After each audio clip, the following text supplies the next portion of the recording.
You are watching खबर face to face. आम आदमी पार्टी के वरिष्ठ नेता संजय सिंह के बयान से, जिन्होंने सोशल मीडिया पर सोनम वांगचुक की गिरफ्तारी को लेकर अपनी प्रतिक्रिया दर्ज कराई है।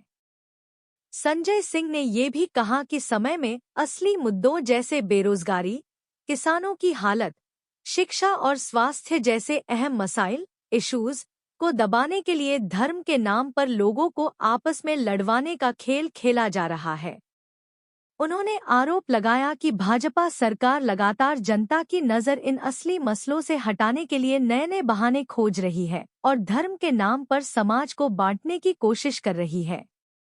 संजय सिंह का कहना है कि यह कोई साधारण मामला नहीं है, बल्कि एक गहरी साजिश है जिसमें भाजपा की नफरती हुकूमत और कुछ तथाकथित धर्मगुरु भी शामिल हैं। उनका कहना है कि अगर हम इस तरह की साजिशों से सावधान नहीं हुए तो देश और समाज को सिर्फ तबाही और बर्बादी का सामना करना पड़ेगा। उन्होंने लोगों से अपील की कि वो होशियार रहें और असली मुद्दों को नजरअंदाज न करें। संजय सिंह का यह बयान ऐसे वक्त में आया है जब बेरोजगारी और किसानों की मुश्किलें लगातार बढ़ रही हैं और आम जनता महंगाई से परेशान है। आज सोनम वांगचुक जी को गिरफ्तार कर लिया गया। कौन है सोनम वांगचुक? वो जो बच्चों को शिक्षा देने का काम करते हैं। कैसे बच्चों को? जो बच्चे फेल हो जाते हैं, जिन बच्चों को शक्ति देने का काम, ताकत देने का काम हमारी व्यवस्था नहीं करती, उसके लिए लंबे समय से अपना जीवन समर्पित किया था सोनम वांगचुक।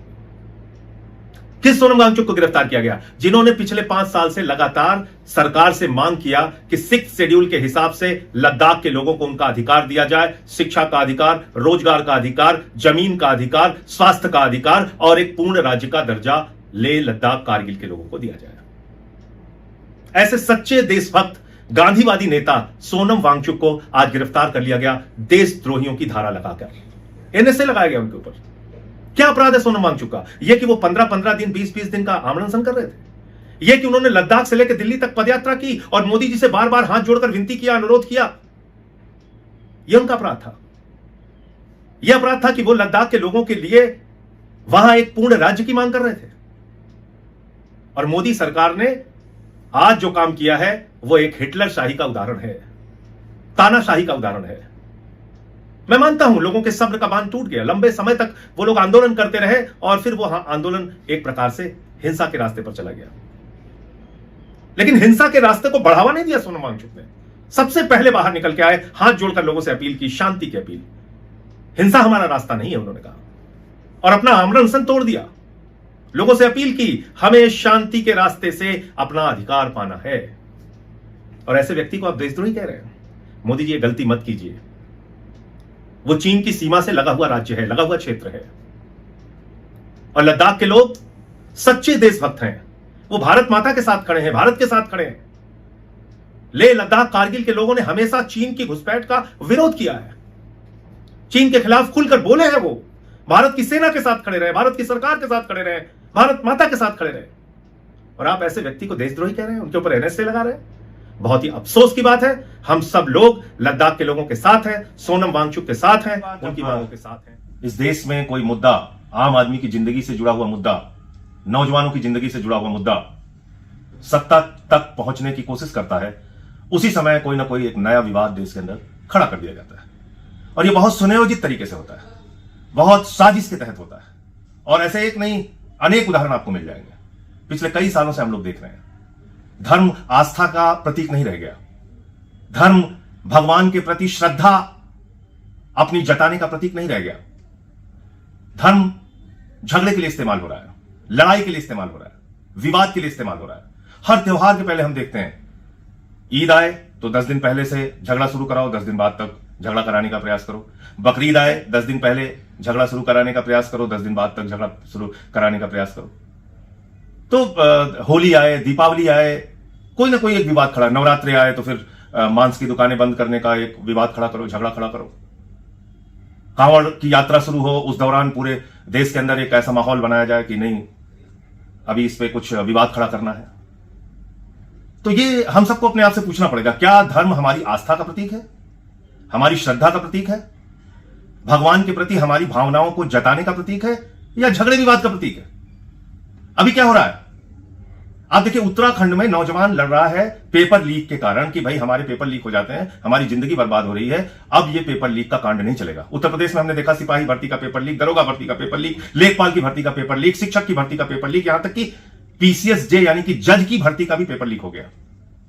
एसएससी को लेकर जो बवाल चल रहा था, पूरे देश के नौजवान सड़कों पर थे। लद्दाख में वहां के लोग पूर्ण राज्य की मांग को लेकर अपना आंदोलन कर रहे थे, जिसमें सोनम वांगचुक जी को, जो एक समाजसेवी हैं, प्रख्यात समाजसेवी हैं, उनको एनएसए लगा के गिरफ्तार करके जेल में डाल दिया गया। तो इस बीच हमारे गोदी मीडिया के जो बौद्धिक आतंकवादी हैं और जो हमारी भारतीय जनता पार्टी की नफरती सरकार है, उसको लगा कि ये सब कुछ अगर चलता रहेगा तो फिर हमारा एजेंडा कैसे चलेगा। क्योंकि बीजेपी को आपको ना तो स्कूल देना है, ना अस्पताल देना है, ना शिक्षा देनी है, ना रोजगार देना है, ना व्यापार देना है, सिर्फ आपको चौपट करना है, बर्बाद करना है। आपको महंगाई के नाम पे बर्बाद करना है, किसानी के नाम पे बर्बाद करना है, बेरोजगारी के नाम पे बर्बाद करना है, शिक्षा की बदहाली कर देना है, नमक रोटी आपके बच्चों को खाने के लिए देना है, अस्पतालों में बेड पे कुत्ते बिठाना है, टांच में ऑपरेशन कराना है, आपको बर्बाद करना है बीजेपी को। तो इसलिए उनको लगा कि अरे ये तो पेपर लीक के मुद्दे उठ रहे हैं, अब लद्दाख के पूर्ण राज्य का मुद्दा उठ रहा है, एसएससी को लेकर नौजवान सड़कों पर आ गया, ये सब कैसे चलेगा, तो कुछ शुरू करो। तो उन्होंने प्लान किया ये, और मैं जिम्मेदारी के साथ ये बात कह रहा हूं। उत्तर प्रदेश में जो माहौल बिगाड़ने का काम धर्म के नाम पे अभी शुरू किया गया है, ये सरकार की गहरी साजिश का हिस्सा है, गहरी साजिश का हिस्सा है। और इसमें पूरे गोदी मीडिया भी आप देखिएगा, जितने बौद्धिक आतंकवादी, गोदी मीडिया के जो नफरती लोग हैं, उनको मैं बौद्धिक आतंकवादी कहता हूं। एक समझदार आतंकवादी जो पूरे देश में नफरत का जहर घोलता है। आपने देखा होगा अभी कुछ दिन पहले, कहां हो सचिन, कहां हो राहुल द्रविड़, चिल्ला रहा था ना एक गोदी का एंकर, उसके मुंह से अपने आका का नाम नहीं निकला कि भारत पाकिस्तान का मैच तुम क्यों करा रहे हो मोदी, तुम क्यों करा रहे हो, जैसा वो वीडियो देखिएगा आपको अंदाजा हो जाएगा कि कैसे आपकी भावनाओं के साथ ये लोग खिलवाड़ कर रहे हैं। कभी आपके रोजगार का मुद्दा नहीं बनाते, कभी आपके शिक्षा स्वास्थ्य का मुद्दा नहीं बनाते, आपकी जिंदगी में सुधार को मुद्दा नहीं बनाते। ये कैसे सुधार होगा आपके जीवन में, तो आप भी उसी में मस्त हो जाते हैं, हो करने लगते हैं, उनको भी मजा आता है। ये बौद्धिक आतंकवादी है टीवी चैनल्स पे जो गोदी मीडिया के जो एंकर हैं इस प्रकार के, तो वो आपके दिमाग में अच्छे से नफरत का बीज बोते रहते हैं, आप सब उसी में फंसते रहते हैं। तो इसलिए अभी ये जो उत्तर प्रदेश में विवाद शुरू हुआ है I love Mohammad, I love Mahadev के नाम पर, और आज तो मैं देख रहा था आई लव आदित्यनाथ का शुरू हो गया है, उनको भी भगवान का दर्जा मिल गया है। फिर कल को मोदी जी को आई लव मोदी हो जाएगा, क्योंकि वो तो अवतार ही हैं, तो एक वो भी भगवान का रूप है, उनके नाम पे शुरू हो जाएगा।